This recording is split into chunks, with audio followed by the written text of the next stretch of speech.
এই কথাগুলো গভীর মনোযোগ দিয়ে শুনুন। বিশ্বাস করেন আমাদের যে সকালবেলা টয়লেট হয় না, ওয়াশরুমে যান টয়লেট করেন, আলী ইবনে আবি তালেব রাদিয়াল্লাহু আনহু এরকম বাথরুম থেকে বের হয়ে পেটে হাত দিয়ে বলতেন, মানুষ যদি জানতো এই যে শুধু ক্লিয়ার করে টয়লেট হওয়াটা কত বড় নেয়ামত আল্লাহ পাকের, তাহলেও সারা জীবন সেজদায় পড়ে থাকতো।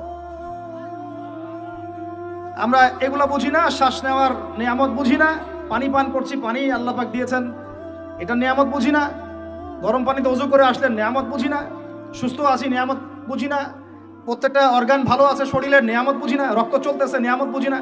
আমরা আল্লাহ পাকের নেয়ামতই বুঝি না, শুকরিয়া আদায় করি না। আর ওই যে কালিমা লা ইলাহা ইল্লাল্লাহ আল্লাহ পাক পড়ার তৌফিক দিয়ে মুসলিম বানিয়েছেন, এটা তো মোটেই বুঝি না। কত বড় নেয়ামত আল্লাহ দিয়েছেন আর কত ইহসান আল্লাহ করেছেন। এইটা জাস্ট আজকের লেকচার শুনে বুঝে বাসায় চলে যান। আপনার মতামত, আপনার লাইক, আপনার শেয়ার আমাদের কাছে খুবই গুরুত্বপূর্ণ। তাই সঙ্গে থাকুন, সাথে থাকুন, পাশে থাকুন।